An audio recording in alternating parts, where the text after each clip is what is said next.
जय बिहारी जय राधा माधव कुंज बिहारी जय गोपीजन बल्लभ गिरिवर धारी जय गोपीजन बल्लभ गिरिवर धारी यशोदानंदन भज जन रंजन यशोदानंदन भज जन रंजन यशोदानंदन ब्रज जन रंजन यशोदानंदन ब्रज जन रंजन यमुना तीरा वनचारी यमुना तीरा वनचारी जय राधा माधव कुंज बिहारी जय राधा माधव कुंज बिहारी हरे कृष्णा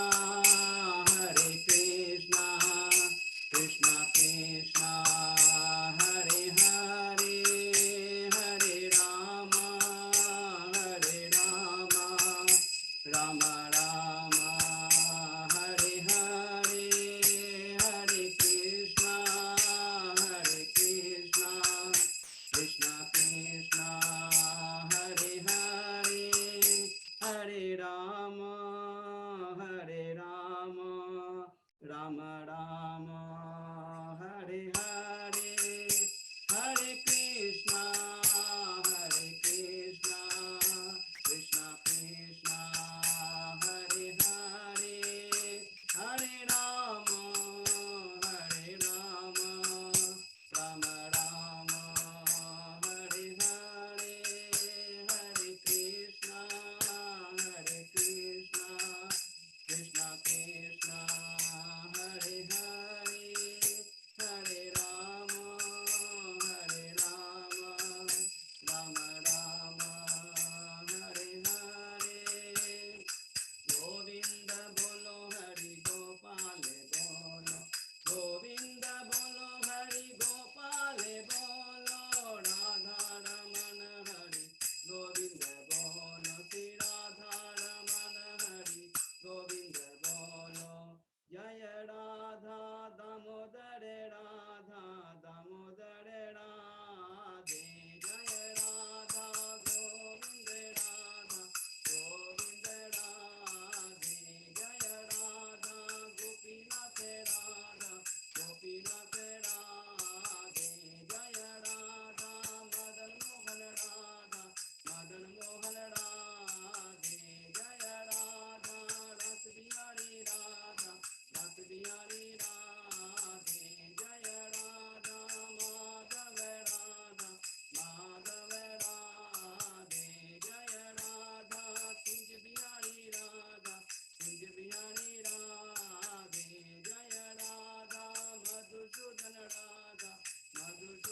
राधे जय राधा श्याम सुंदर राधे जय जगन्नाथ बलदेवा जय सुभद्रा जय गौरनिताय श्री श्री गौरनिताय जय जय प्रभुपाद जय जय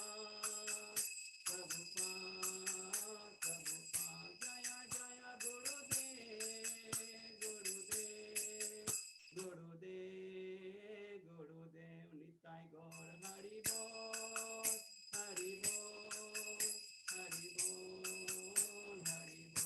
नाम संकीर्तन की जय राधा माधव की जय श्रीला प्रभुपाद हरे कृष्ण प्रभु। बहुत बहुत धन्यवाद अजय पोदार, बहुत ही सुंदर कीर्तन किया, बहुत ही सुंदर विग्रह का दर्शन किया। इस्कॉन दिल्ली के थे प्रभु, हरि बोल, बहुत सुंदर, बहुत बहुत धन्यवाद। और आशा करता हूँ सभी भक्तों ने बहुत अच्छे से कीर्तन किया। अभी हम लोग मंगलाचरण करते हैं। ओम अज्ञानतिमिरान्धस्य ज्ञानाञ्जन शलाकया चक्षुरुन्मीलितं येन तस्मै श्री गुरुवे नमः।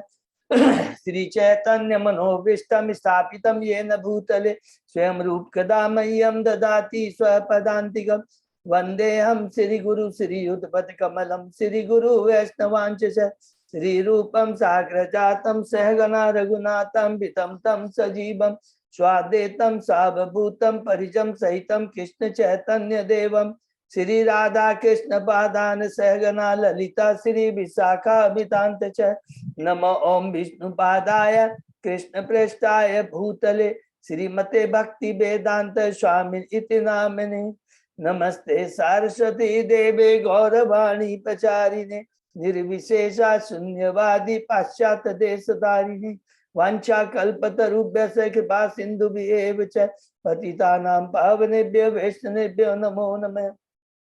नमो महावदान्याय कृष्ण प्रेम प्रदायते कृष्णाय कृष्ण चैतन्य नामने गौरत्विषे नमः। हे कृष्ण करुणा सिंधु दीन बंधु जगतपते गोपेश गोपिका कांत राधा कांत नमस्तुते तप्त कांचन गौरांगी राधे बिंदाबनेश्वरी विश्वानुसुते देवी प्रणमामि हरिप्रिय नीलांचल निवासाय नित्याय परमात्मने बलभद्र सुभद्रायां जगन्नाथाय ते नमः। जय श्री कृष्ण चैतन्य प्रभु नित्यानंद श्री अद्वैत गदाधर श्रीवासादि गौर भक्तवृंद मुखम करोति वाचालम पंगु लंघे गिरिम यत्किपातमहं वंदे श्री गुरु मदीनतारिणं परमानंद माधवम श्री चैतन्य ईश्वरम। हरे कृष्ण कृष्ण कृष्ण हरे हरे हरे राम राम राम हरे हरे। श्री श्री मंगलाचरण की जय, श्रीला प्रभुपाद की जय। हरे कृष्णा। आज की इस भगवतम चर्चा में कथा में सभी भक्तों का हार्दिक स्वागत है। सभी भक्तों के चरणों में मेरा सादर दंडवत प्रणाम है। गुरु आचार्य साधु कृष्ण परम वैष्णव की कृपा से हम लोग सब मिलकर के श्रीमद् भागवतम की चर्चा कर रहे हैं कई दिनों से। अभी हम कैंटो 3 के 32वें अध्याय में है, शीर्षक है कर्म बंधन। उसके पहले हमने 31 अध्याय कंप्लीट किए।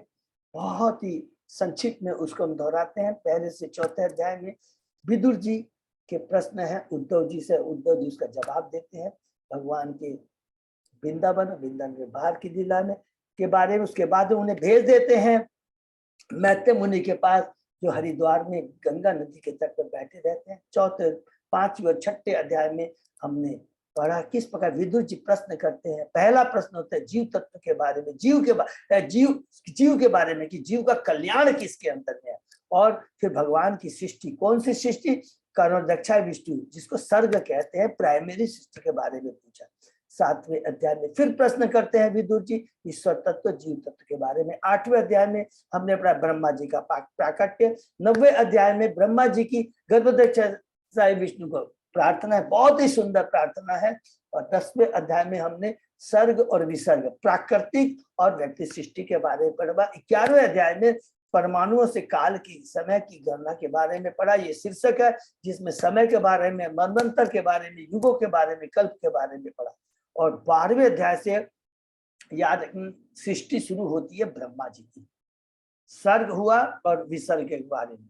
सर्ग का रिपीटिशन जरूर हुआ है 26वें अध्याय में, लेकिन रियल में यहाँ से सृष्टि होती है ब्रह्मा जी की, कि ब्रह्मा जी की सृष्टि होती है। पहले 5 अविद्या, फिर वो चतुष्कुमारों को चतुष्कुमार जनसंख्या बढ़ाने के लिए, वो गृहस्थ बनने के लिए मना कर देते हैं, क्रोधित हो जाते हैं। ब्रह्मा जी रुद्र उत्पन्न होते हैं, फिर रुद्र को शांत करते हैं और फिर वो अपनी सात्विक चेतना से 10 पुत्रों को उत्पन्न करते हैं। 9 ऋषि हैं और एक उसमें नारद है, और अंत में कपल को उत्पन्न करते हैं जिनका नाम है शांभव और शतरूपा। और उसके बाद में हम लोग पढ़ते हैं कि 13वें अध्याय में किस प्रकार वराह भगवान श्वेत वराह ने पृथ्वी का उद्धार किया। और उसी में संक्षिप्त में पढ़ते हैं हम लोग जो 6वें मनवंतर में, चतुर्थ मनवंतर के अंदर में नील बरा रक्त बरा के बारे में की, जिसमें वर्णन आता है कि हिरण्यक्ष को भगवान वराह किस प्रकार उद्धार करते हैं उसको मार के।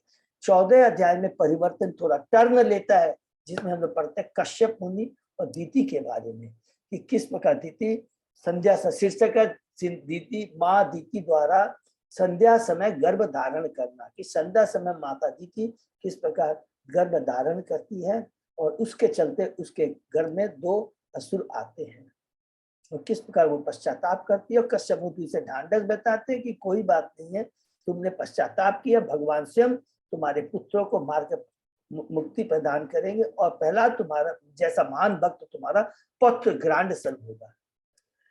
15वें अध्याय में हमने पढ़ा, शीर्षक है ईश्वर के साम्राज्य का वर्णन, जिसमें ब्रह्मा जी जब देवता उनके पास पहुंचते हैं कि अरे वातावरण इतना, हरि बोल हरि बोल हरि बोल, ब्रह्मांड में किस प्रकार पूरा भयानक हो जाता है, तो ब्रह्मा जी उसका कारण बताते हैं कि किस प्रकार चतुष्कमा ब्रह्मा वैकुंठ में जाते हैं, द्वारपालों से मिलते हैं, द्वारपाल उन्हें जाने नहीं देते हैं, वो उन्हें अभिशाप देते हैं और भगवान स्वयं आकर करके अपने द्वारपालों की गलती के लिए क्षमा चाहते हैं। 16वें अध्याय में शीर्षक है चतुष्कुमारों द्वारा द्वारपालों को अभिशाप। फिर वो इसमें भगवान बताते हैं चतुष्कुमारों को कि ये तो मेरी लीला है।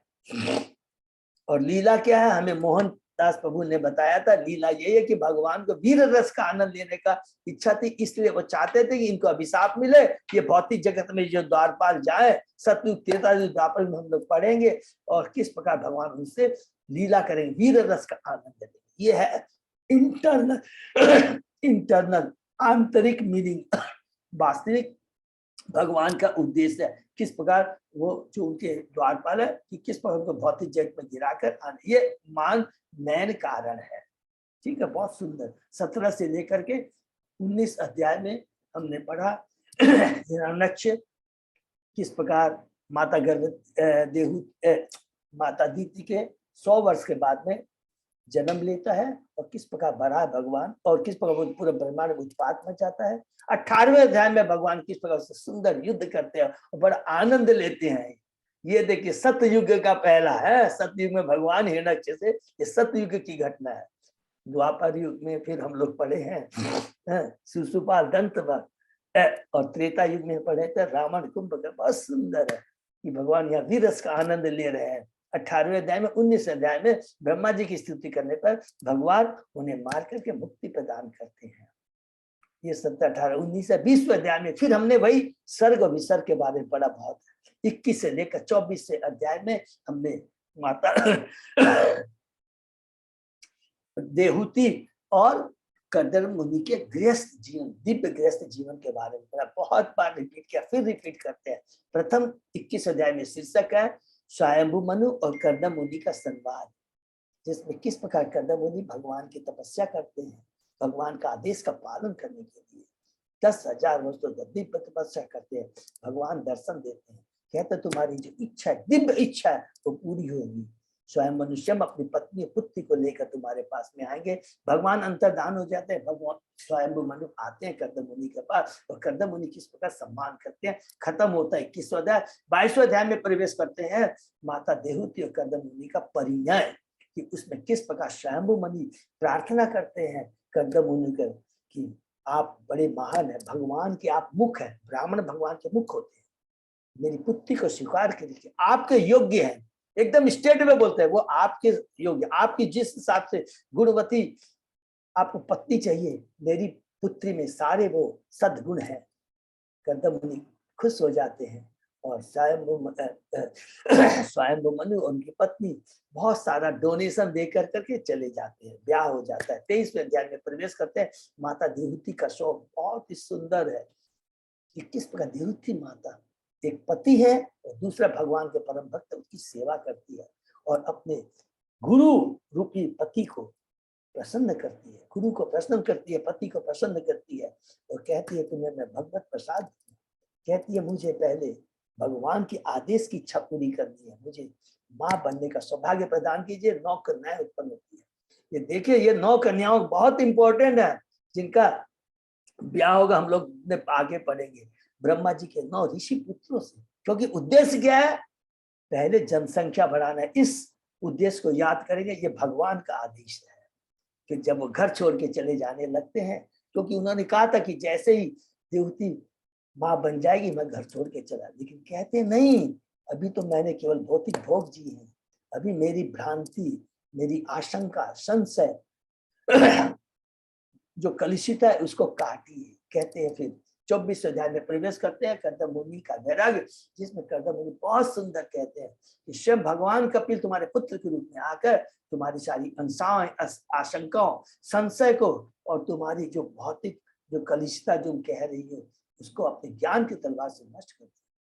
और किस प्रकार कर्दम मुनि फिर भगवान के पास जाते हैं, कहते हैं कि आप पुत्र के रूप में जन्म लिए, मेरा सौभाग्य। फिर भगवान कहते हैं अरे ये तो मैंने वचन दिया था, और भगवान के जो वचन है किसी दिव्य उद्देश्य के लिए है। माता देहूति को मैं ज्ञान दूंगा हम बद्ध जीवों के लिए, कि उन्हें सांख्य योग का दिव्य डिटेल में बताऊंगा। फिर हम लोग 25 अध्याय से शुरू करते हैं कि इसमें शुरू आता है किस प्रकार देहूति माता और कर्दम मुनि भगवान कपिल के बीच में जो वार्ता, और किस प्रकार कपिल भगवान किस प्रकार माता देहूति के माध्यम से हम बद्ध जीवों को अलग अलग तत्वों के बारे में बताते हैं। पहला शीर्षक का 25 अध्याय में भक्ति योग की महिमा। देहूति कहती है कि किस प्रकार जो मेरे में जो मैं और मेरे की जो कलुषित भावना है इससे निकलूं। भगवान कहते हैं ये जब मैं और मैंने की भावना आती है इसका कारण क्या है? कलुषित चेतना, दूषित चेतना। दूषित चेतना मीन्स उसमें क्या है? रजोगुण का प्रभाव रहता है। मैं, मेरा, I am the proprietor, I am the controller, I am the. ये याद रखेंगे, बहुत इंपॉर्टेंट है। और गुरु महाराज कहते हैं सबसे बड़ा अज्ञानता क्या है? अभी रिसेंटली गुरु महाराज बोल रहे थे कि जिसको ये ज्ञान नहीं कि मैं शरीर नहीं, मैं आत्मा हूं, मैं दास हूं। ये दो चीज अगर दिमाग में रखेंगे हमेशा सुबह उठ करके, तो कभी भी हम भ्रमित नहीं होंगे। ये गुरु महाराज बार बार रिपीट करते हैं। इवन हमारी जो ब्राह्मण दीक्षा में है तो ये प्रश्न है, पूछते हैं पहले, भले ही साधारण प्रश्न लगता है लेकिन यही सबसे बड़ा हमारे बंधन का कारण है। तो मैं और मेरी कलुषित की भावना को कैसे कष्ट निकालूं? तो भगवान कहते हैं, मैंने ये प्राचीन काल में ऋषियों को भी बताया था और वही बात आज तो मैं कहता हूं, तुम्हें अपनी चेतना को शुद्ध करना है। उसके लिए भगवान की भक्ति करनी है और भक्ति के लिए भक्तों का संग करना है। फिर कहता है कि भक्ति किस तरह की होनी चाहिए? तुम्हारी तीव्र भक्ति होनी चाहिए, भाव भक्ति होनी चाहिए। फिर हम 26 अध्याय में प्रवेश करते हैं, प्रकृति के मूलभूत सिद्धांत, जिसमें 3 चीज हमने पढ़ा, ईश्वर तत्व, जीव तत्व और प्रकृति के बारे में। कौन सी प्रकृति? वही किस प्रकार ये विराट रूप की सृष्टि होती है, जो कि हमने 5वें और 6वें अध्याय में पढ़ा था, जो कि विदुर जी मैत्रेय मुनि से प्रश्न किए। 27वें अध्याय में हम प्रवेश करते हैं, बहुत इंपॉर्टेंट, प्रकृति का ज्ञान शीर्षक है, जिसमें पूरा 100% जीव तत्व के बारे में बताया। इसको बार बार याद है, माने हमारे बारे में बताया गया। क्या? जीव तो सच्चिदानंद है, ब्रह्म की स्थिति में वो है, भगवान के दास है। जो भगवान में गुण है वही उसमें भी गुण है। दुर्भाग्यवश भगवान से विमुख होकर के जैसे भौतिक जगत में आता है वो बंध जाता है। फिर वो कहती है कि ये जो आकर्षण है क्या ये शाश्वत रहता है? बोले नहीं। जो भगवान की जैसे ही भक्ति करता है, ये जो सपना है, हमने पढ़ा था ना, ड्रीम जो सपना है वो टूट जाता है, सारी उसकी कलुषिता मिट जाती है, स्वतंत्र हो जाता है, जागृत हो जाता है, अपनी दिव्य स्थिति में आ जाता है। और उस दिव्य स्थिति में उसकी जब चेतना शुद्ध होती है तो कोई भी भौतिक चीजों के प्रति आसक्ति, अष्ट सिद्धियां, ब्रह्मा का पद, स्वर्ग का आनंद, सबको त्याग, उसकी चिंता तक नहीं करता है। उसको वो कैसे समझता है? विष्टा के समान समझता है। ये 100% वो चेतना होती है। फिर 28वें अध्याय में प्रवेश करते हैं, भगवान कपिल द्वारा भक्ति साधने के लिए भगवान कपिल के आदेश। उसमें हम लोगों ने अष्टांग योग के बारे में पढ़ा और वही चीज अभी हम लोग पढ़ रहे हैं। भगवान कपिल बताते हैं ज्ञान योग के बारे में, अष्टांग योग के। अष्टांग योग में अष्ट सिद्धि, कितनी मेहनत करनी पड़ती है, किस चीज के लिए? सर्वप्रथम अपनी इंद्रियों को इंद्रिय विषय से हटाने के लिए। इंद्रियों को इंद्रिय विषय से हटाने के लिए यम, नियम, आसन, प्राणायाम, प्रत्याहार। अब इंद्रिया जब बस में हो गई है तब ध्यान लगता है। धारणा, ध्यान और समाधि कितना साधारण नहीं है। और जब ध्यान भी करते हैं, एक एक अंगों का भी ध्यान करते हैं, लेकिन भगवान के दर्शन नहीं होते, इसलिए ध्यान नहीं कहते हैं। न ज्ञानी को न ध्यानी को भगवान के प्रत्यक्ष दर्शन नहीं होते। दर्शन कब होते हैं? जब ध्यान में, जब उसको भगवान के एक एक अंग को ध्यान करके भगवान के रूप के प्रति आकर्षण आता है, तब वो भक्तों से जुड़ता है, उसके बाद फिर भक्ति करता है, तब वो भक्त कहलाता है। बहुत ही 29 अध्याय में हम प्रवेश करते हैं। फिर माता देवहूति के फिर 3 प्रश्न है। शीर्षक है भक्ति योग की डिटेल में व्याख्या। तो मुझे भक्ति को डिटेल में बताइए, काल के बारे में बताइए, और ये जन्म मृत्यु के चक्र के बारे में बताइए। इसका डिटेल वर्णन हमने 29वें, 30वें, 31वें अध्याय में पढ़ा। 29 अध्याय में हमने पढ़ा भक्ति की डिटेल व्याख्या और काल के बारे में, कि रजोगुण, तमोगुणी और सतोगुणी भक्ति कैसी होती है। लेकिन इससे ऊपर है निर्गुण भक्ति, 3 गुण, इवन सदोगुण से ऊपर, कि जिसके अंदर में भगवान की इच्छा और जीव की इच्छा एक हो जाती है, और उस सिचुएशन को क्या बोलते हैं? ब्रह्म पद में रहता है, और सारी कलुषिता से वो मुक्त रहता है। बहुत सुंदर बता है। और इसके लिए हमें भक्ति के अंगों को फॉलो करना है, जो नियत कर्म बताए गए हैं। भगवान की भक्ति करनी है, गुरु का संग करना है, और दीनों पर कृपा करनी है। पहले आचार और दीनों पर कृपा का मतलब उन्हें भी भगवत ज्ञान देना है। और फिर कहते अपराध नहीं होना चाहिए। अपराध ये कि ये जो अज्ञानता में नहीं रहना चाहिए कि खाली मेरे हृदय में परमात्मा है और किसी के हृदय में परमात्मा नहीं है। बहुत बड़ा अपराध है। अगर ये ज्ञान बना रहेगा कि सभी जीवों में भगवान परमात्मा के ऊपर विराजमान है, तो कभी भी हमारी दृष्टि उनके प्रति दूरदृष्टि मानी चाहिए, द्वैत भाव नहीं होना चाहिए कि मैं तो बहुत महान हूं और ये तो फालतू आदमी। नहीं, परमात्मा भी उसके हृदय में विराजमान है, ये याद रख रहे हैं। और लेकिन फिर अलर्ट करते हैं। बहुत सुंदर ये चैप्टर है कि मैंने तो ये तो कह दिया कि दूसरे जीवों के प्रति संभाव, लेकिन अभी हम बद्ध जीव हैं, हमको उनकी चेतना के अनुसार, क्योंकि हमने 84 लाख योनियां बनाई है, पेड़ पौधे से लेकर करके शुद्ध चेतना वाले, मुक्त चेतना वाले, मुकुलित जिनकी चेतना, पूर्ण विकसित जितना चेतना, उनके प्रति कैसे कैसे व्यवहार होना चाहिए, अलग अलग व्यवहार होना चाहिए। इस करके समाप्त करते हैं। उसके बाद काल के बारे में बताते हैं कि मैं ही काल हूं। भौतिक जगत में जो कुछ भी घटता है प्रकृति के माध्यम से और मेरी काल शक्ति के माध्यम से एक एक क्षण जीव की मृत्यु हो रही है। जो कुछ भी है ये भौतिक जगत में असत्य है, नंबर 2, और काल के प्रभाव से सब चीज एक समय आने पर नष्ट हो जाएगा। ये काल केवल भगवान की शुद्ध भक्ति जो करता है वो शाश्वत साथ में जाएगी। ये हमने पढ़ा 29 अध्याय में। और 30वें अध्याय में भगवान कपिल द्वारा विपरीत कर्मों का वर्णन। विपरीत कर्म मीन्स जो कर्म कृष्ण से संबंधित नहीं है। गृह मेदि के कर्म क्या है? क्या होता है? भौतिक जगत में आता है और भूल जाता है कि काल एक एक क्षण तुम्हारी मृत्यु को हर रहा है। भाग में नहीं है, फिर भी पूरा प्रयत्न करता है और इतना कष्ट करता है। किसके लिए? अपने परिवार के लिए, पालन के लिए, समाज के पालन के लिए। और उसके लिए ये जो शरीर है जो कि बंधन है, बद्ध जीव है, उसको त्यागना नहीं चाहता। बोला मनुष्य की तो बात छोड़ो, सुअर तक किसी को भी नहीं। अरे मनुष्य को अगर कहा दिया जाए तुमको इंद्र का पद दूंगा तो भी उसको त्यागने के लिए तैयार नहीं है। इतना ज्यादा आसक्ति शरीर के प्रति होती है। और वही शरीर कुछ समय के बाद में जब कमजोर हो जाता है, बूढ़ा हो जाता है, तो जिसके लिए तुमने पूरा जिंदगी भर प्रयत्न किया वही हमें नकार देते हैं।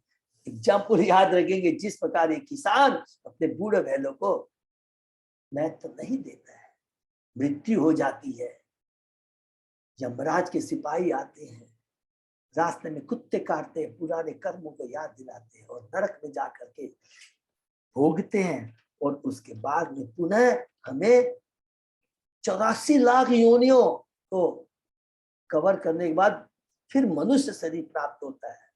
और फिर 31,000 में प्रवेश करते हैं कि मनुष्य जब शरीर प्राप्त होता है तो उसके लिए क्या करना है? पहले माँ के गर्भ में आना पड़ता है, जन्म लेना पड़ता है। शीर्षक है जीवों की गतियों के विषय के बारे में। बहुत सुंदर वर्णन, किस प्रकार माता के गर्भ में आता है। पहली रात में शुक्राणु बनते हैं, फिर उसके बाद में बुलबुले बनते हैं, उसके बाद में बैर का रूप धारण करता है, फिर 1 महीना, 2 महीना, 3, 7वें महीने में चेतना आती है।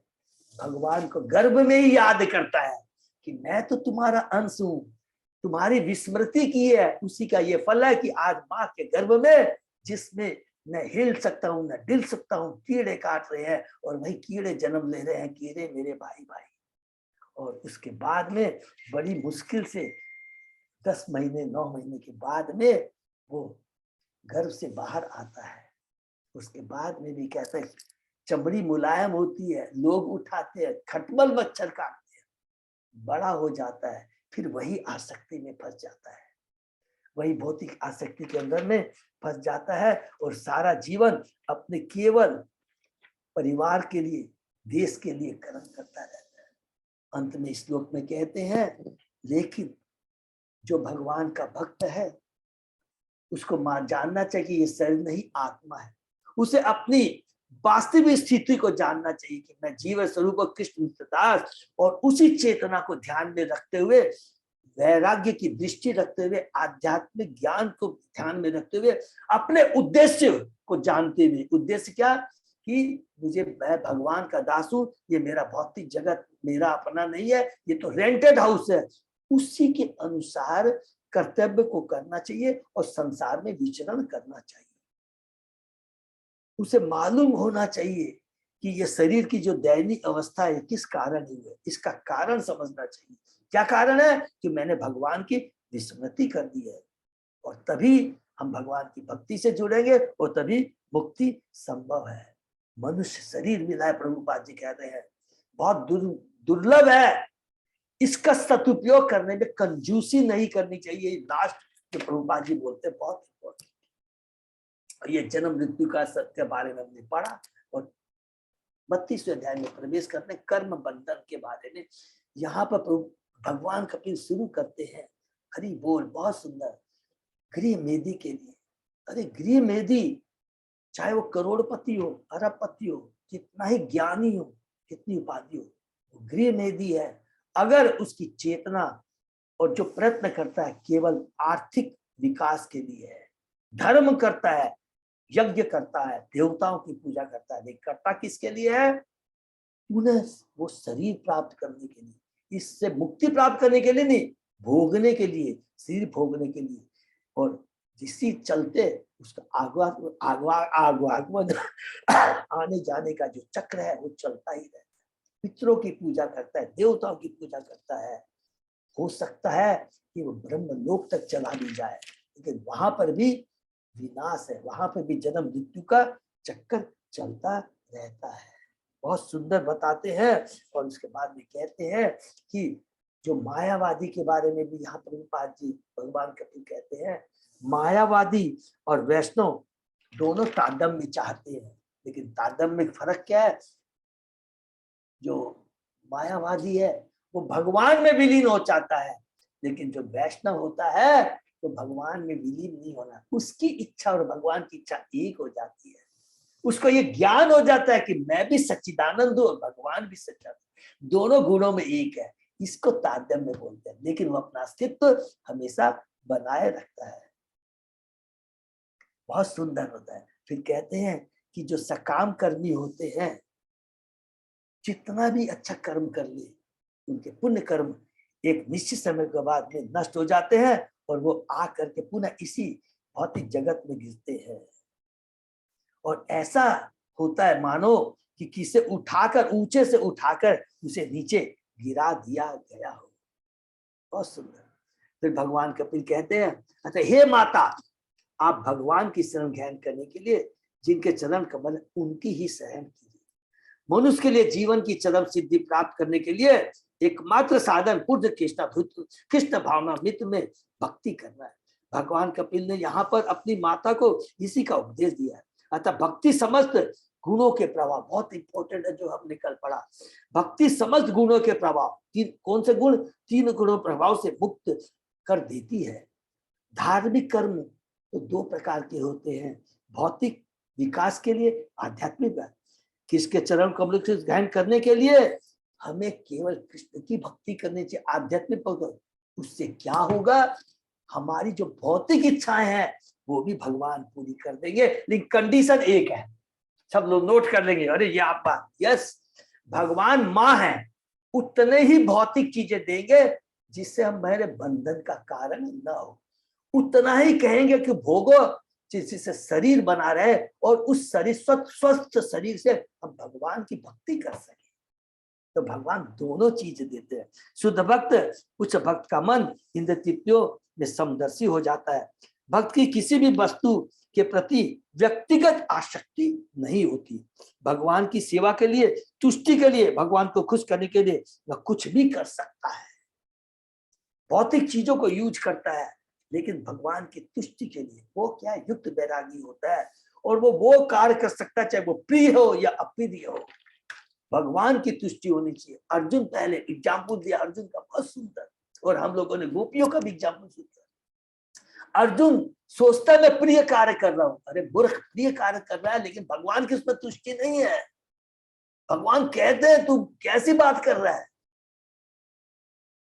जैसे उसको समझ में आता है मेरे को वही कार्य करनी चाहिए जिसमें भगवान की तुष्टि है। हमारे में वो योग्यता गुण नहीं है ये निर्णय लेने का कि ये कार्य प्रिय है या अप्रिय है। जो कृष्ण के आदेश है वही सारे प्रिय कार्य है और उसी में हमारा कल्याण है। केवल भगवान का पूर्ण ज्ञान ही दिव्य ज्ञान है। समझने के भिन्न भिन्न विधियों के अनुसार हम ब्रह्म, परमात्मा, पुरुष अवतार के रूप में भिन्न भिन्न प्रतीत होते हैं, लेकिन चाहे वो ब्रह्म का ज्ञान हो, परमात्मा का ज्ञान हो, वो भगवान का ही आंशिक ज्ञान है। लेकिन उसमें माइनस चीज क्या है, उसमें भगवान के साक्षात्कार नहीं होते हैं। एकमात्र भक्त को भगवान का साक्षात दे सकते, केवल जो भगवान का भक्त होता है, भगवान की भक्ति करता है, वही भगवान का साक्षात्कार दर्शन कर सकता है। ज्ञानी ध्यानी नहीं कर सकता है, उनको भी भक्त बनना पड़ेगा। यहाँ तक हमने पढ़ा, उसके आगे हम लोग ओम नमो भगवते वासुदेवाय, ओम नमो भगवते वासुदेवाय, ओम नमो भगवते वासुदेवाय। नारायण नमस्कृत्य नरं चैव नरोत्तमं देवी सरस्वती व्यासं ततो जयं उदीरयेत्। नष्प्रायेषु अभद्रेषु नित्यं भागवत सेवया भगवती उत्तम श्लोके भक्ति भवति नैष्ठिकी। आराधयो भगवान ब्रजेश तनय ततधाम वृंदावनम रमया काचित् उपासना व्रजवधू वर्गेण कल्पिता। श्रीमद्भागवतम प्रमाणम अमलम प्रेमा पुमर्तो महान। श्री चैतन्य महाप्रभो मतम इदम तत आदरो न पर। हरे कृष्ण कृष्ण कृष्ण हरे हरे, हरे राम राम राम हरे। अध्याय 3 शीर्षक कैंटो 3 सॉरी अध्याय 32 शीर्षक कर्म बंधन, श्लोक नंबर 28 है प्रभु। ओके प्रभु। ज्ञानम एकम पराचीने इंद्रिय ब्रह्म निर्गुणम अवभाति अर्थ रूपेण भ्रांत्या शब्दादि धर्मिणा। जो अध्यात्म से परांक मुख है, माने जो अध्यात्म से विमुख है, वे परम सत्य को कल्पित इंद्रिय प्रतीति द्वारा अनुभव करते हैं। अतः भ्रांतिवश उन्हें प्रत्येक वस्तु सापेक्ष प्रतीत होती है। परम सत्य भगवान एक है, किंतु अपने निराकार स्वरूप के कारण सर्वत्र व्याप्त। बिल्कुल क्लियर है। भगवान हमने पढ़ा था विराट रूप के रूप में। एक चीज याद है, आप याद दीजिए विराट रूप के बारे में, किस प्रकार सृष्टि होती है। जो कुछ भी हुआ है हमको ने पढ़ा है, प्रधान, महत्त्व, मिथ्या का सब कुछ भगवान से आया है, सबको मालूम है। पुरुषावतार हमने पढ़ा। तो जो कुछ भी है भगवान से संबंधित है। हम जो कुछ भी देखते हैं तो हमको ये सदैव एक्सेप्ट करना चाहिए कि ये भगवान की ही सृष्टि है, अर्थात भगवान अपनी शक्ति के रूप में सर्वत्र विराजमान है। शक्ति के रूप में हम सब ये जितने भी है, ये भगवान की बहिरंगा शक्ति है।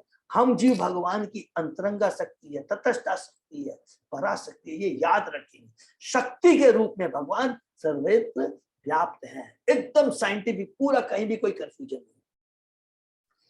इसका स्पष्ट उल्लेख भगवत गीता में। भगवान कहते हैं जो कुछ भी अनुभव किया जाता है, नोट के लिए, वह मेरी शक्ति का ही विस्तार। हम जो कुछ भी सोचते अनुभव करते हैं अपने इंद्रियों के माध्यम से, हमको मालूम है 5 कर्मेंद्रियां, 5 ज्ञानेंद्रियां सब कहाँ से आई, हम लोग को मालूम है कि मिथ्या अहंकार में हमने अलग पढ़ा है। जब सत्व गुण में रहती है, रजोगुण में रहती है, तमोगुण में। तो जो कुछ भी है वो भगवान से ही है, भगवान की शक्ति का ही विस्तार है। हर वस्तु उन्हीं पर आश्रित है, किंतु इसका अर्थ यह नहीं हुआ कि वे हर वस्तु है।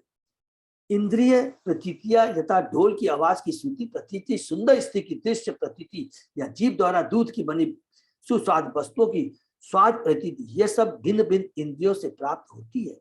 फलतः भिन्न भिन्न प्रकार से समझी जाती है, इसलिए इंद्रिय ज्ञान कई श्रेणियों में विभाजित है। यद्यपि सभी वस्तुएं परमेश्वर की शक्ति के रूप में एक ही है, इसी प्रकार अग्नि की शक्तियां उष्मा तथा प्रकाश है, और इन दोनों शक्तियों के द्वारा अग्नि कई रूपों में प्रकट हो सकती है। मायावादी चिंतक इस विविधता को असत्य घोषित करते हैं, वो मूर्ख होते हैं। लेकिन हमने पढ़ा है, और इसको प्रभु चैतन्य महाप्रभु ने एक सेंटेंस में, एक शब्द में सबका कंफ्यूजन दूर किया। इसको क्या बोलते हैं? अचिंत भेदा भेद। जब भी ये बात आई तुरंत याद कर लीजिएगा, 100% सब कंफ्यूजन दूर हो जाएगा। अचिंत भेदा भेद मतलब क्या हुआ? सूर्य और सूर्य की रोशनी, सूर्य की रोशनी क्या सूर्य है? नहीं है। लेकिन सूर्य की रोशनी आई कहां से? सूर्य से आई। सूर्य की रोशनी का अस्तित्व है यदि सूर्य नहीं होगा। तो सूर्य है शक्तिमान और सूर्य की रोशनी उसकी शक्ति है, और सिंपल चीज है। इतना चीज याद रखेंगे तो अब सारा कंफ्यूजन दूर हो जाएगा। किंतु वैष्णव चिंतक ऐसा नहीं मानते, वे उन्हें भगवान से अभिन्न मानते हैं, क्योंकि इसमें भगवान की विविध शक्तियों का प्रदर्शन होता है। क्योंकि वो सूर्य की रोशनी को भगवान से, सूर्य से अभिन्न नहीं मानते हैं, क्योंकि सूर्य की रोशनी पूरे सूर्य के ऊपर निर्भर करती है। ये जितनी भौतिक जगत में हम जीव, ये भौतिक जगत, सारी इंद्रियां, शक्तियां, वो भगवान से ही आई है। वो भगवान की शक्ति है, वो शक्तिमान है। इतना सुंदर हम लोग डिस्कस कर रहे हैं, कहीं भी कंफ्यूजन अब नहीं रहा। वैष्णव दार्शनिक इस दर्शन को स्वीकार नहीं करते कि परमेश्वर सत्य है और यह सृष्टि असत्य झूठी है। ब्रह्म सत्य, जगत मिथ्या। यद्यपि यह उदाहरण दिया जाता है कि सारी चमकने वाली वस्तुएं सोना नहीं होती, किंतु इसका अर्थ यह नहीं होता कि चमकने वाली वस्तुएं असत्य है। उदाहरणार्थ सीपी सुनहली प्रतीत होती है, इसका सुनहरा रंग आंखों की प्रतीति के कारण, किंतु इसका अर्थ यह नहीं है कि सीपी असत्य है। इसी प्रकार भगवान कृष्ण के स्वरूप को देखकर कोई यह नहीं जान सकता कि वास्तव में वे क्या है, किंतु इसका अर्थ यह नहीं है कि वे असत्य। कृष्ण के स्वरूप को ज्ञान ग्रंथों तथा ब्रह्म संहिता में वर्णित स्वरूप के आधार पर जाना जाता है। माने प्रामाणिक शास्त्रों के बारे में भगवान के बारे में बहुत सुंदर बात है। जैसे मायावादी क्या बोलते हैं? ब्रह्म सत्य जगत मिथ्या, कि ब्रह्म एक है नंबर 1, वो निराकार है नंबर 2, और बाकी जो सब है, ये जो दिखता है ना भौतिक जगत में, ये वास्तव में है नहीं। लेकिन भगवान कहते हैं, वैष्णव कहता है, अरे मूर्ख, जो भौतिक जगत में है ये वास्तव में सच है। हाँ, फर्क इतना है, ये टेम्परेरी है। ये नहीं बोल सकता है कि जगत मिथ्या। क्या वर्ड यूज करेंगे? जगत मिथ्या नहीं है, जगत टेम्परेरी है। और इस भौतिक जगत में ये जो चीजें हैं, इसको हम भगवान की सेवा में लगा सकते हैं। ये असत नहीं है, ये दोनों में डिफरेंस है। ठीक है ना? ये चीज है। ब्रह्म संहिता में वर्णित स्वरूप के आधार पर जाना, ईश्वर परम कृष्ण सच्चिदानंद विग्रह, भगवान कृष्ण का आध्यात्मिक शरीर है नंबर 1, शाश्वत है नंबर 2, एवं आनंदमय, अर्थात सत्य चित्त और आनंद, सच्चिदानंद है भगवान का शरीर। अपनी अपूर्ण अनुभूति के कारण हमारी इंद्रियों में दोष है, अपूर्ण इंद्रिय है, कारण हम भगवान के रूप को समझ नहीं पाते। हमें अनेक विषय में ज्ञान प्राप्त करना पड़ता है, इसलिए यहाँ पर ज्ञानम एकम कहा गया है। भगवत गीता इसकी पुष्टि करती है कि जो लोग कृष्ण को देखकर उन्हें सामान्य व्यक्ति समझते हैं, और जानन्ति मामूढ़ा मानुषी तनुमाश्रितम, वे मूर्ख हैं। वे भगवान के असीम ज्ञान, शक्ति तथा ऐश्वर्य को नहीं जानते। भौतिक इंद्रिया कल्पना से निष्कर्ष निकलता है कि परमेश्वर स्वरूप ही निराकार है। यह हमारी भौतिक सोच है, मायावादियों की सोच है। ऐसी कल्पना के कारण बद्धजीव माया के वशीत होकर अज्ञान में रहता है। ये बहुत इंपॉर्टेंट जगह चीज है। कुछ जो अज्ञानी होते हैं उनको ज्ञान देते हैं, बेचारे वो समझ जाते हैं, लेकिन जो मायावादी होते हैं जान कर भी जानने का प्रयत्न नहीं करते हैं। इसीलिए ये ब्रह्म कुमारी, ये सब बोलना नहीं चाहिए, हम अपने भक्तों को डिस्कस कर सकते हैं। इनका चेहरा तक नहीं देखना चाहिए, बहुत दूर रहना चाहिए। ये चैतन्य महाप्रभु ने कहा है। इतना सुंदर बोलेंगे आप भ्रमित हो जाएंगे, क्योंकि हम इतने ज्यादा तो वो भक्ति में आगे नहीं बढ़े हैं ना, भ्रमित हो जाएंगे। इसलिए प्रभुपाद जी बार बार अपने तात्पर्य के माध्यम से हमें वार्निंग देते हैं। जहां वे स्वयं कहते हैं मुझसे सेठ, कितना सुंदर बात, परम पुरुष को भगवत गीता में उन्हीं के द्वारा उच्चरित वाणी से समझा जाता है। जहां वे स्वयं कहते हैं कि मुझसे श्रेष्ठ कुछ भी नहीं है। गीता के 7वें अध्याय का 7वां श्लोक में बताते हैं कि मुझसे अलग कुछ भी नहीं है, और निराकार ब्रह्म तेज मुझसे ही वास करता है। अरे ब्रह्म ज्योति मेरे ही शरीर की कांति है, शक्ति है। गंगा जल इतना शुद्ध है कि उससे गधे तथा गोवे भी शुद्ध हो जाती है, किंतु यदि गंगा की उपेक्षा करके कोई गंदे नाले के जल से शुद्ध होना चाहे तो वह सफल नहीं होगा। हरि बोल। अगर लोग सोचेंगे कि भगवान को छोड़ करके और किसी भी भौतिक चीजों से, ज्ञान से हम सुखी हो जाएंगे, पवित्र हो जाएंगे, हमारी कलुषित चेतना शुद्ध हो जाएगी, तो ये नहीं हो सकता। इसी प्रकार केवल शुद्ध परमेश्वर के मुख से ही सुनकर शुद्ध ज्ञान प्राप्त किया जा सकता है कि भगवान की, क्योंकि ब्रह्म भगवान ही परम आदि गुरु हैं, जिन्होंने किसको पहले ज्ञान दिया, हमने पढ़ा, ब्रह्मा जी को ज्ञान दिया, चतुश्लोकी भागवतम को बनाया, फिर ब्रह्मा जी ने नारद जी को, नारद जी को व्यासदेव जी को। तो हम जो भी सुनते हैं प्रभुपाद जी जैसे सुनते हैं, इसका मतलब भगवान कृष्ण से ही सुनते हैं। सारी शुद्ध आत्मा है, सब प्रामाणिक है और परंपरा से जुड़े हुए हैं। इस श्लोक में स्पष्ट कहा गया कि जो भगवान से विमुख है वे अपनी अपूर्ण इंद्रियों से परम सत्य की प्रकृति के विषय में चिंतन करते, केवल चिंतन करते हैं। निराकार ब्रह्म का ज्ञान केवल कानों से ग्रहण किया जा सकता है, साक्षात अनुभव से नहीं। फलतः ज्ञान स्रोत अनुभव से सुनकर प्राप्त किया जाता है। वेदांत सूत्र में पुष्टि हुई है, शास्त्र योनित्वा, केवल प्रामाणिक शास्त्रों से शुद्ध ज्ञान प्राप्त करना चाहिए। शास्त्र प्रामाणिक होना चाहिए। कोई भी पाखंडी मायावादी की अगर कोई टिप्पणी आप सुनेंगे ना, मैं जस्ट दिल्ली में कुछ मेरे रिलेटिव आए थे, वो गीता के ऊपर में क्या मायावादी एक्सप्लेनेशन देते, दिमाग घूम जाएगा। सब निराकार, हाँ कृष्ण है, निराकार है, माने दिमाग घूम जाएगा। एकदम उनसे दूर रहना चाहिए। केवल भगवान ने कहा, अरे भगवान कहता है, स्वयं गीता में कहते हैं, मैं सट ऐश्वर्य से युक्त हूँ, मेरा साकार रूप है, ये ब्रह्म ज्योति परमात्मा तो मेरा आंशिक ज्ञान है, इससे ज्यादा भगवान क्या बोलेंगे। जीव की वास्तविक पहचान उसकी चेतना है, जो उसके जगते सोते सपने में भी सदा विद्यमान रहती है। यहाँ तक कि प्रगाढ़ निद्रा में भी वह अपनी चेतना से अपने को सुखी या दुखी देखता है। इस प्रकार जब सूक्ष्म तथा स्थूल भौतिक पदार्थों के माध्यम से चेतना प्रकट होती है तो प्रच्छन्न रहती है। केवल भौतिक दृष्टि से जब भौतिक चेतना रहती है तो हमारा वास्तविक ज्ञान क्या, प्रच्छन्न ढका रहता है। किंतु जब चेतना कृष्ण चेतना में रहकर शुद्ध हो जाती है तो मनुष्य जन्म मृत्यु के चक्र से मुक्त हो जाता है, क्योंकि उस समय उसकी चेतना क्या होती है, जब शुद्ध होती है तो हमने पढ़ा था क्या, उसको कहते हैं वो जागृत अवस्था में रहता है, स्वतंत्र रहता है, दिव्य स्थिति में रहता है। और उस समय वो जान जाता है क्या, दिव्य स्थिति मीन्स जीवन स्वरूप हो कृष्ण नित्य दास, मैं कृष्ण का दास हूँ। यही दिव्य ज्ञान और यही दिव्य स्थिति है। जब शुद्ध ज्ञान प्रकृति के गुणों से अनावृत होता है तभी जीव की वास्तविक पहचान हो पाती है कि वह भगवान का शाश्वत दास है।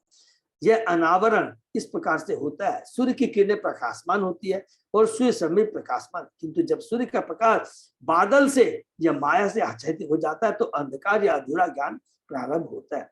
अतः अज्ञान के अंधकार से निकलने के लिए अपनी आध्यात्मिक चेतना या कृष्ण चेतना को शास्त्र अनुमोदित विधि से जगाना होता है। हरि बोल। ये बहुत सुंदर बात बताते प्रभुपाद जी अपने तात्पर्य से। यथा महान अहम रूप त्रिवृत पंचविध स्वराट एकादश विध तस्य वपु अंडम जगत यतः।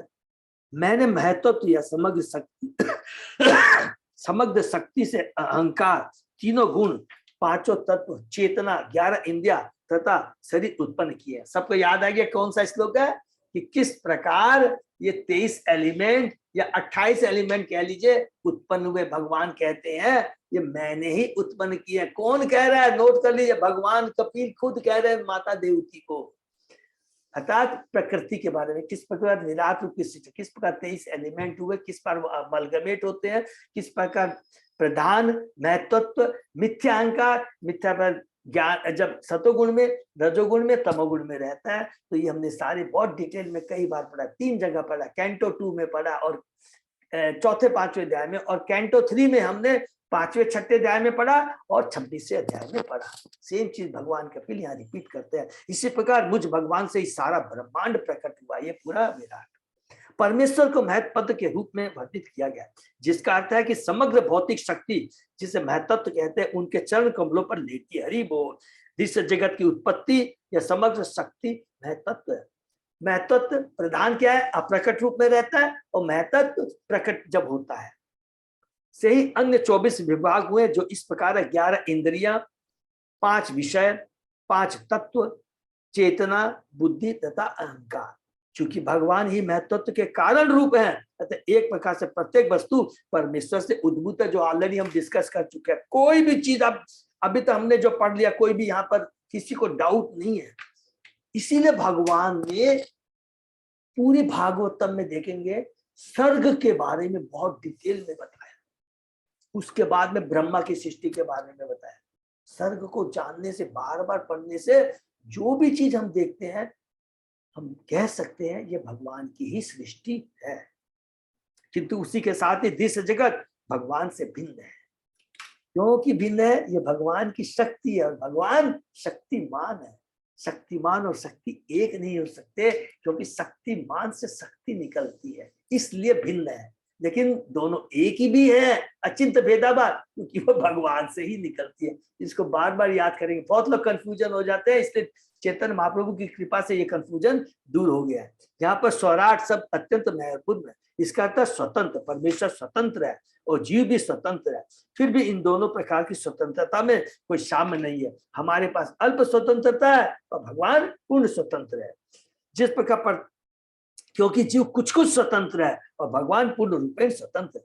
जिस प्रकार प्रत्येक जीव के भौतिक शरीर होता है जो 5 तत्व इंद्रियों से निर्मित है, उसी तरह यह ब्रह्मांड परम स्वतंत्र भगवान का विराट शरीर है, जो कि हमने डिटेल में पढ़ा कि किस प्रकार विराट रूप को 14 भुवनों से, वर्णाश्रम से, और जैसे वर्णाश्रम से भगवान का मुख है, भगवान की भुजाएं हैं, अलग हमने पढ़ा है ना पूरा डिटेल में, अलग अलग तुलना। शरीर नाशवान है, उसी तरह परमेश्वर का शरीर रूपी संपूर्ण ब्रह्मांड भी नाशवान है, और ये दोनों प्रकार के शरीर महत्व से ही बने। हरि बोल। कितना सुंदर बात लिखा है। ये भौतिक भी, भौतिक पूरा जो जगत है, सब में जो भी चीजें, सारे भौतिक तत्व हैं, भगवान के विराट जो बना है सृष्टि से। और ये हमारा जो शरीर भी है, ये जो भौतिक जो 5 तत्व, पृथ्वी, अग्नि, जल, वायु, आकाश, जो भगवान ने सृष्टि उसी से बना है। तो दोनों ही नश्वर है, और ये दोनों प्रकार के शरीर महत्व से ही बने हैं। अतः बुद्धि से इस अंतर को समझना चाहिए। हर व्यक्ति जानता है कि उसका शरीर एक दिव्य स्फुलिंग से उत्पन्न हुआ है। इसी प्रकार विराट शरीर परमात्मा या परम स्फुलिंग से उत्पन्न हुआ है, पुरुषावतार। जिस प्रकार प्रत्येक शरीर आत्मा से उत्पन्न है, उसी प्रकार यह ब्रह्मांड रूपी विराट शरीर परमात्मा से उत्पन्न है। जिस प्रकार प्रत्येक आत्मा चेतना से युक्त है, उसी तरह परमात्मा भी है। इस प्रकार परमात्मा तथा आत्मा में साम्य होने पर भी आत्मा की चेतना सीमित है और परमात्मा की असीम है। सब लोग जानते, गीता में पढ़े, हमारी आत्मा है केवल अपने शरीर के बारे में जानती है, लेकिन भगवान की आत्मा सब शरीर के बारे में जानती है। इसका वर्णन भगवत गीता में 13वें अध्याय के 30वें इस प्रकार हुआ है। क्षेत्रज्ञम चापी माम विधि। परमात्मा प्रत्येक कर्म क्षेत्र में उपस्थित रहता है, जिस प्रकार की प्रत्येक शरीर में आत्मा रहता है। दोनों ही चेतन है, दोनों ही सच्चिदानंद है। अंतर इतना है कि व्यष्टि आत्मा केवल व्यष्टि शरीर के प्रति चेतन है, जबकि परमात्मा समस्त शरीरों के प्रति है। कि हम तो केवल व्यष्टि माने हम आत्मा केवल अपने शरीर के बारे में जानते हैं, लेकिन परमात्मा सब शरीरों के बारे में जानता है। हरि बोल। क्योंकि हम उनके अंश है। माँ अपने अंश के बारे में नहीं जानेगी। माँ के 5 बेटे हैं, हर बेटा अपने अपने बारे में जानता है, लेकिन माँ तो सबके बारे में जानती है ना। तो भगवान, हम उनकी आत्माएं हैं, तो भगवान सबके बारे में जानते हैं। एतत् वे सदया भक्त्या योग अभ्यासेन नित्यशः समाहितात्मा निसंगे विरक्तया परिपश्यति। यह पूर्ण ज्ञान उस व्यक्ति को, देखिए यह पूर्ण ज्ञान, इसको नोट कर लेंगे, यह पूर्ण ज्ञान उस व्यक्ति को प्राप्त होता है जो पहले श्रद्धा, स्थिरता, पूर्ण विरक्ति सहित भक्ति में लगा रहता है और भगवान के विचार में निरंतर लीन रहता है, तो भौतिक संगति से दूर रहता है। ये बहुत इंपॉर्टेंट श्लोक है। यदि हम भगवान में श्रद्धा रखते हैं, भक्तों का संग करते हैं, भजन क्रिया, भगवत श्रद्धा, साधु संग, भजन क्रिया करते हैं, तो सारी जो अनर्थ निवृत्ति है वो कट जाती है और फिर हम भगवान के नाम में, भक्ति में, श्रवण में लीन रहते हैं, अर्थात हम भौतिक संगति से दूर हो जाते हैं, अनर्थ निवृत्ति निकल जाती है। उसके बाद हमारी भक्ति को कोई हिला नहीं सकता। निष्ठा, रुचि, आसक्ति भाव, खाली जो अनर्थ निवृत्ति है ना, इसको काटने में बहुत समय लगता है। इट टेक्स लॉन्ग टाइम, लेकिन दुर्लभ नहीं है अगर हम लोग सदैव भगवान के भक्ति करें और भक्तों का संग करते हैं। इस पूर्ण ज्ञान को नास्तिक योगाभ्यास करता नहीं जान सकता, जो यम नियम आसन नहीं चलेगा। केवल ऐसे व्यक्ति जो पूर्ण कृष्ण चेतना में भक्ति के व्यावहारिक कार्यों में लगे रहते हैं, वे पूर्ण समाधि में लीन हो सकते हैं। वे ही समग्र दृश्य जगत तथा इसके कारण संबंधी वास्तविक तत्व को देख और समझ सकते हैं। इसको भी अंडरलाइन करेंगे, बहुत अच्छा वर्ड है। वे ही समग्र दृश्य जगत, मानिए भौतिक जगत, इसका कारण कौन है? भगवान पुरुषावतार है। संबंधित वास्तविक तथ्य को देख सकते हैं और समझ सकते हैं। हम देख सकते हैं कि ये सच है लेकिन टेम्पररी है, और समझ सकते हैं ये क्या, ये भगवान की ही सृष्टि है। यहाँ यह स्पष्ट कहा गया कि जिसने पूर्ण श्रद्धा समेत भक्ति विकसित नहीं किया है, उसके लिए समझ पाना असंभव है। समाहित आत्मा तथा समाधि पर्यायवाची शब्द है। हरि बोल। इति एतत् कथितं गुरुभिः ज्ञानं तत् ब्रह्म दर्शनम येन अनुबुध्यते तत्त्वं प्रकृते पुरुष्य च। आदरणीय माता, मैंने आपसे पहले परम सत्य जानने का मार्ग कह दिया है, जिससे मनुष्य पदार्थ तथा आत्मा एवं उनके संबंध से वास्तविक सत्य को समझ सकता है। कि मैंने तुमको बहुत डिटेल में बता दिया है, पदार्थ के बारे में, आत्मा के बारे में और उससे क्या संबंध है, सब चीज के बारे में बता दिया है। ये भौतिक जगत है, भौतिक ये मेरे से ही आया है।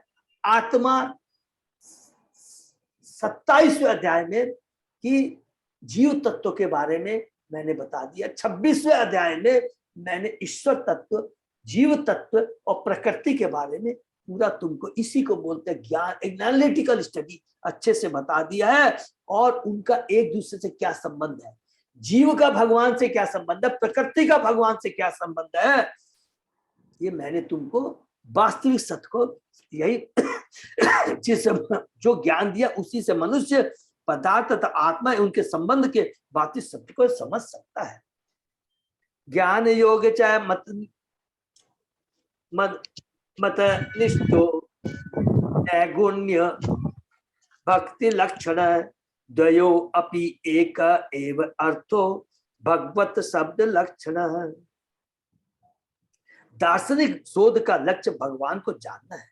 इस ज्ञान को प्राप्त करके जब मनुष्य प्रकृति के गुणों से मुक्त हो जाता है तो उसे भक्ति की अवस्था प्राप्त होती है। मनुष्य को चाहे प्रत्यक्ष भक्ति से हो या दार्शनिक बोध से, माने ज्ञान विधि से, दार्शनिक बोध से हो, एक ही गंतव्य की खोज करनी होती है और वह भगवान। हरि बोल। चाहे वो ज्ञान योग हो या ध्यान योग हो, उसका उद्देश्य एक ही होना चाहिए, परम सत्य भगवान को जानो। लेकिन कपिल भगवान ने हमें पहले ही कह चुके हैं 22वें श्लोक में कि हमें डायरेक्ट प्रत्यक्ष विधि को अपनाना चाहिए। भगवत गीता में कहा गया कि अनेक जीवन तक ज्ञान योग का शोध करने के बाद अंततः मनुष्य उस बिंदु पर पहुंचता है जहां उसे ज्ञात होता है कि भगवान वासुदेव ही सब कुछ है, अतः वह उनकी शरण में जाता है। ऐसे ज्ञान योग की शोध करने वाले विरले महापुरुष हैं। यदि ज्ञान योग की खोज करके कोई भगवान को प्राप्त नहीं होता तो समझिए कि सारा श्रम व्यर्थ हुआ। उससे तब तक ज्ञान की खोज करनी पड़ती है जब तक कि वह भगवान की भक्ति को नहीं समझ लेता। भगवान के प्रत्यक्ष संपर्क में आने का अवसर भगवत गीता में दिया हुआ है, जहां इसका उल्लेख है कि जो लोग चिंतन तथा योगाभ्यास जैसी, चिंतन माने ज्ञान योग और योगाभ्यास ध्यान योग जैसी अन्य विधियों का सहारा लेते हैं उन्हें कष्ट मिलता है। गीता के 12वें अध्याय में बहुत सुंदर वर्णन किया गया है। 5वां श्लोक हम लेंगे कि ठीक है, लेकिन उसमें बहुत कलेश है, बहुत कलेश है। बहुत सुंदर अध्याय है 12वां अध्याय, नाम भी भक्ति योग है। इसमें बहुत कष्ट है। योगी या कुशल ज्ञानी अनेक कठिनाइयों के बाद भगवान तक पहुंच सकता है, किंतु उसका मार्ग अत्यधिक कष्टप्रद होता है, जबकि भक्ति का मार्ग सबों के लिए सुगम है। मनुष्य को ज्ञान योग का फल केवल भक्ति करने से प्राप्त हो सकता है, और जब तक मनुष्य अपने चिंतन द्वारा भगवान तक नहीं पहुंच जाता तब तक उसकी सारी खोज केवल खिलवाड़ होती है। अरे भाई ठीक है, मैंने ज्ञान योग का पथ अपनाया, लेकिन तुमको रिजल्ट क्या मिला? जब तक चिंतन करते करते ब्रह्म के बारे में ज्ञान करने की, जब तक ये तुम भक्ति से नहीं जुड़ता है तो क्या होगा? सारा व्यर्थ बेकार होगा। हमने क्या पढ़ा है? तो ब्रह्म ज्योति में विलीन होता है और करोड़ों जन्मों के बाद पुनः उसे भौतिक जगत में आना पड़ता है। भगवान का प्रत्यक्ष दर्शन नहीं होता है, न ज्ञानी को न ध्यानी को, केवल भगवान के भक्त को प्रत्यक्ष दर्शन होता है। पटु ज्ञानी का अंतिम लक्ष्य निराकार ब्रह्म से तादात्म्य, ज्ञानी योगियों का, किंतु ब्रह्म तो परम पुरुष का तेज है। अरे भाई ठीक है, ज्ञानी का परम उद्देश्य क्या है? निराकार ब्रह्म में विलीन होना। लेकिन ये कौन है? ये क्या है? ये भगवान के शरीर से निकलने वाली ज्योति है। भगवान किस भगवत गीता में कहते हैं, ब्रह्मण ही प्रतिष्ठा अमृत यावस्य च, मैं निराकार ब्रह्म का आधार हूं। एकदम क्लियर है। ये जो ब्रह्म ज्योति है भाई, इसका आधार मैं हूं, मेरे से ही आई है, जो अविनाशी तथा परमानंद है। भगवान समस्त आनंद के आधार है, जिसमें ब्रह्मानंद सम्मिलित है। अतः जिसकी भगवान पर अविचल श्रद्धा है वह पहले निराकार ब्रह्म तथा परमात्मा संग कर चुका होता है। हरि बोल। ब्रह्मानंद से आनंद भक्ति आनंद है। ब्रह्मानंद मिलता है ज्ञानियों को। क्या मिलता है? ओह बहुत ही जगह से अब छुटकारा पा गया, बहुत ठीक है, लेकिन उन मूर्खों को मालूम नहीं है। भगवान खुद कहते हैं कि वो ब्रह्म ज्योति में जाते हैं, वहां शुष्क है, कुछ नहीं है। वास्तविक आनंद तो क्या है? भक्ति का आनंद है। ब्रह्मानंद से तो भक्ति शुरू होती है। कैसे? तो ब्रह्मानंद स्टेज कहाँ पे पहुंचते? जब 3 गुणों से ऊपर आ जाता है। तो हम भक्ति से ही 3 गुणों से जब ऊपर आ जाते हैं, हमारी ब्रह्म स्थिति में आ जाते हैं, शुद्ध चेतना हो जाती है, तब हम भगवान से जुड़ जाते हैं, जो कि हमने पढ़ा है अध्याय 27 में। यथेन्द्रिय पृथक द्वारे अर्थो बहुगुण आश्रय, एको नाना यते तद्वत् भगवान शास्त्र वर्तम भी। एक ही वस्तु अपने विभिन्न गुणों के कारण भिन्न भिन्न इंद्रियों द्वारा भिन्न भिन्न प्रकार से प्रशंसित की जाती है। इससे भगवान एक है, किंतु विभिन्न शास्त्रीय अनुसार वह भिन्न भिन्न प्रतीत होता है। ऐसा प्रतीत होता है कि ज्ञान योग के मार्ग पर चलकर मनुष्य निराकार ब्रह्म तक पहुंचता है, किंतु कृष्ण चेतना में भक्ति करने से उसकी भगवान में श्रद्धा तथा भक्ति बढ़ती है। किंतु यहाँ यह कहा गया है कि भक्ति योग तथा ज्ञान योग दोनों एक ही लक्ष्य भगवान तक पहुंचने के लिए। ज्ञान योग की विधि से वही भगवान निराकार प्रतीत होता है। जिस तरह एक ही वस्तु भिन्न भिन्न इंद्रियों द्वारा भिन्न भिन्न लगती है, उसी तरह एक ही परमेश्वर चिंतन द्वारा निराकार प्रतीत होता है। एक पहाड़ी बहुत सुंदर एग्जाम्पल है, जो हम लोग ने श्रद्धावान में पढ़ा, वही चीज प्रभुपाद जी यहाँ बता दे रहे हैं। एक पहाड़ी दूर से बादल जैसी लगती है और इससे अनभिज्ञ व्यक्ति इसे बादल मान सकता है, किंतु वास्तव में वह बादल नहीं है, यह एक बड़ी सी पहाड़ी है। प्रमाण से बादल का दृश्य बादल न होकर पहाड़ी है। यदि कोई थोड़ा थोड़ा करके आगे बढ़े तो बादल के बदले उसे पहाड़ी तथा हरियाली दिखने लगती है। जब वह सचमुच पहाड़ी पर पहुंच जाता है, मान एकदम पहले ब्रह्म फिर परमात्मा और फिर जैसे ही भगवान माने पहाड़ी के ऊपर चढ़ जाता है तो उससे तरह तरह की वस्तुएं दिख सकती है। दूसरा उदाहरण दूध का है। जब हम दूध देखते हैं तो यह सफेद लगता है, जब उसे चखते हैं तो स्वादिष्ट लगता है, छूने पर ठंडा लगता है, सूंघने पर सुगंधित लगता है और सुनकर इसे दूध समझा जाता है। विभिन्न इंद्रियों द्वारा दूध का अनुभव करने पर हम कहते हैं कि यह एक सफेद स्वादिष्ट सुगंधित वस्तु है। वास्तव में यह दूध है। इसी प्रकार जो लोग चिंतन द्वारा भगवान को खोजना चाहते हैं वे उनके सारे चीज निराकार ब्रह्म तक पहुंच सकते हैं, और जो भगवान को योगाभ्यास द्वारा पाना चाहते हैं वे अंतर्यामी परमात्मा को प्राप्त कर सकते हैं। किंतु जो लोग भक्ति योग द्वारा भगवान के पास पहुंचना चाहते हैं वे साक्षात परम पुरुष का दर्शन कर सकते हैं। हरि बोल, कितना सुंदर एग्जाम्पल है। अंततः महापुरुष परम पुरुष की सारी विधियों का कर्तव्य, जो भाग्यशाली पुरुष शास्त्रों के नियमों का पालन करते हुए समस्त भौतिक कलमों से पूर्णता शुद्ध हो जाता है, वो परमेश्वर को सब कुछ मानकर उसकी शरण में चला जाता है। जिस प्रकार दूध का वास्तविक स्वाद आंख, नथुनों या कानों से न लेकर जीभ से लिया जाता है, उसी तरह मनुष्य परम सत्य का आनंद केवल एक ही मार्ग भक्ति मार्ग द्वारा प्राप्त कर सकता है। भगवद गीता में इसकी पुष्टि इस प्रकार हुई है, भक्तिया मां में भी जान आती। यदि कोई परम सत्य को पूरी तरह जानना चाहता है तो उसे भक्ति करनी चाहिए। निसंदेह परम सत्य को कोई पूरी तरह समझ नहीं सकता, एक लघु जीव के लिए यह संभव है, किंतु बहुत ध्यान से पढ़ेंगे, इसको अंडरलाइन है, किंतु भक्ति संपन्न करके जीव ज्ञान के चरम बिंदु तक पहुंच सकता है, अन्य विधि से नहीं। ज्ञान के चरम बिंदु की भगवान का साकार रूप है, भगवान से ही सब कुछ आता है, सब चीज भगवान से ही संबंधित है। ये ब्रह्म ज्योति, ये परमात्मा भगवान का आंशिक ज्ञान है। खाली 1 मिनट में खाली रिपीट कर रहे हैं। दूध का सबको समझ में आ गया है ना एग्जाम्पल। हम आंख से देखते हैं, दूध को दूर से देखा तो क्या देखते हैं, ये लिक्विड फॉर्म में और सफेद कलर का है। ओके, कान से सुनते हैं तो खाली कान से सुनेंगे तो यही सुनेंगे कि हाँ लिक्विड है, सफेद रंग का है। टच करते हैं हाथ से तो क्या दिखेगा, खाली माने और कुछ नहीं, टच करते हैं, आंख बंद कर खाली टच करते हैं तो लिक्विड है। तो कोई बोलेगा दूध सफेद है, कोई बोलेगा लिक्विड है, थोड़ा बात सबकी सही है। दूध लिक्विड है ही, बिल्कुल सही है, दूध सफेद कलर का है वो भी सही है, लेकिन पूर्ण ज्ञान हुआ जैसे ही मुंह पे लेते जीभ में तो पूरा ज्ञान आ जाता है, उसमें क्या आनंद है, मीठा है, क्या टेस्ट है, सब कुछ है। उसी प्रकार भक्ति में है। भक्ति अगर हम करते हैं तो स्वतः ही ज्ञान जो ज्ञान उसमें अंदर समाहित रहते हैं, और आनंद केवल जीव में मान भक्ति में है।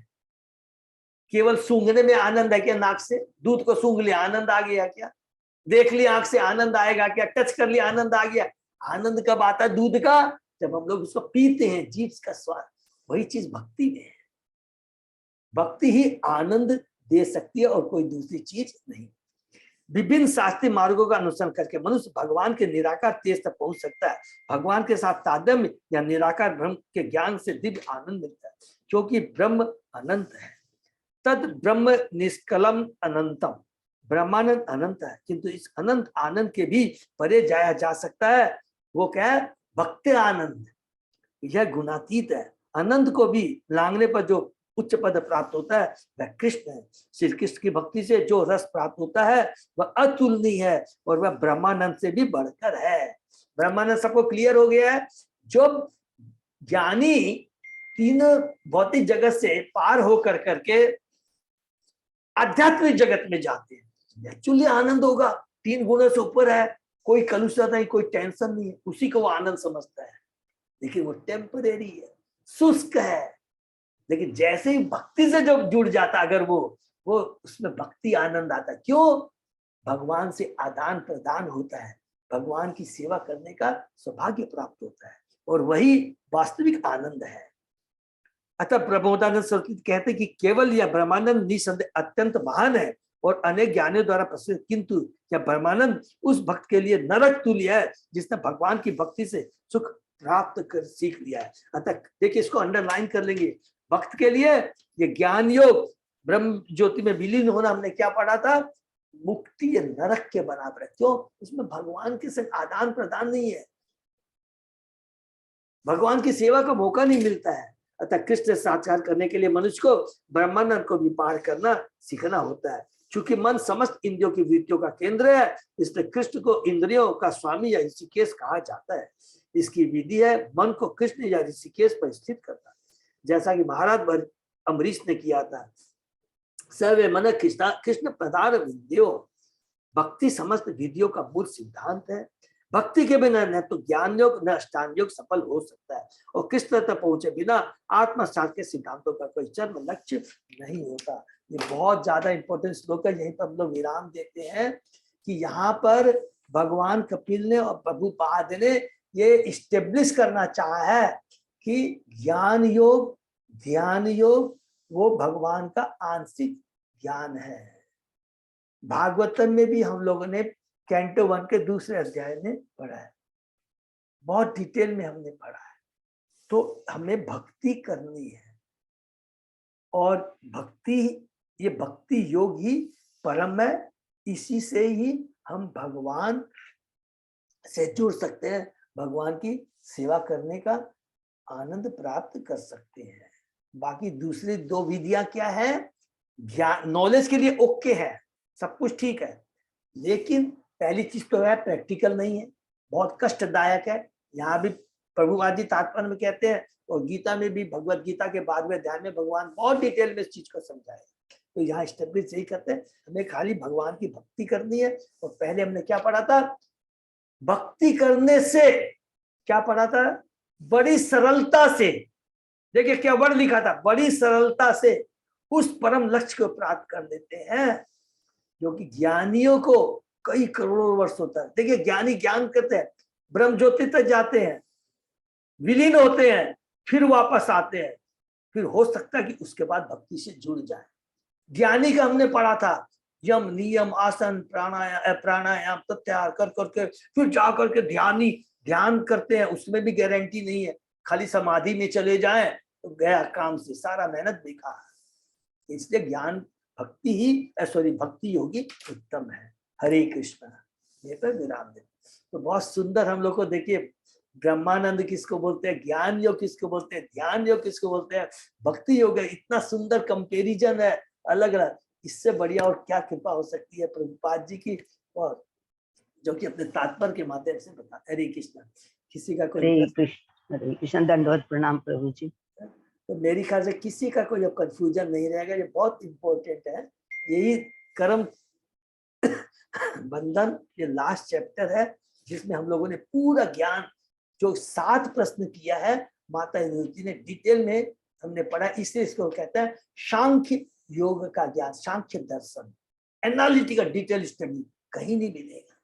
हरे कृष्ण। तो यही विराम देते हैं। बहुत बहुत धन्यवाद सब भक्तों को। और कोई अनाउंसमेंट? धन्यवाद प्रणाम प्रभु जी। हरे कृष्ण प्रभु जी, धन्यवाद प्रणाम। हरे कृष्ण। धन्यवाद प्रणाम। हरे कृष्ण।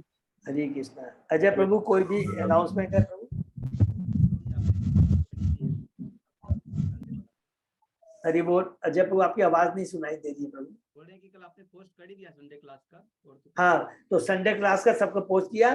खाली एक ही सब लोग से, सब लीडर से रिक्वेस्ट है, काइंडली आज थोड़ी मेहनत करके मेरे को हेड काउंट दे देंगे, उसी हिसाब से प्रसादन की व्यवस्था हम करेंगे। ये प्लीज देखिए, थोड़ा बहुत इधर प्लस माइनस, लेकिन थोड़ा मेहनत करेंगे, सब लोगों से मेरी प्रार्थना। Very good, thank you Ajay Prabhu, बहुत इंपॉर्टेंट बात लगी। हरे कृष्ण। तो क्लास करूंगी में। हरे कृष्ण प्रभु जी, दंडवत प्रणाम। हाँ, धन्यवाद प्रणाम माता जी। क्या बोली मीनू माता जी आप? मैं यहाँ पे क्लास करूंगी, यहाँ पे तो नए भक्त लोग है ना, तो वो जाएंगे। माता जी देख सकते हैं, आप प्रयत्न कर सकते हैं, फिर आपकी डबल मेहनत हो जाएगी, तो वहाँ क्लास भी कर करके फिर जो आना चाहे उनको लेके आ सकते हैं, आप जैसा उचित समझे।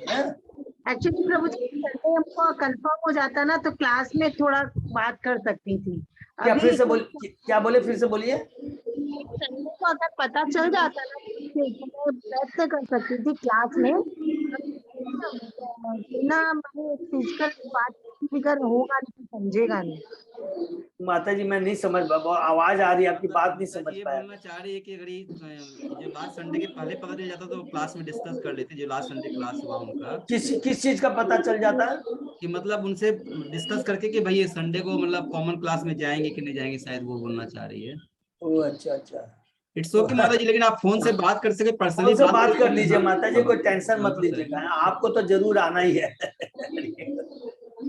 आप कर सकते हैं, संडे मॉर्निंग का क्लास नहीं लेकर के आप कॉमन क्लास करवा लीजिए वहाँ। कॉमन क्लास करा सकते हैं, ला सकते हैं, क्योंकि भक्तों का संग मिलता, क्योंकि माता जी अभी हम लोग और अलग से हम लोग कोर कमेटी मीटिंग में भी डिस्कस करेंगे। बहुत अच्छा, हम लोग बीच में सब हमारे आएंगे ब्रह्मचारी, लेकिन हम लोग जो आपस में डिस्कस कर रहे हैं बहुत है, बहुत सुंदर है, बहुत आप देखेंगे कोई तो आप ये मौका मिला तो जरूर बुला सकते हैं उनको, वो क्लास को ऑफ करके बुला सकते हैं, जैसा भी आप उचित समझे, ठीक है? चेष्टा करती हूँ प्रभु जी, देखूं कैसे हाँ क्या जरूर चेष्टा करेगा, उसके लिए टेंशन मत लीजिएगा, ठीक है ना।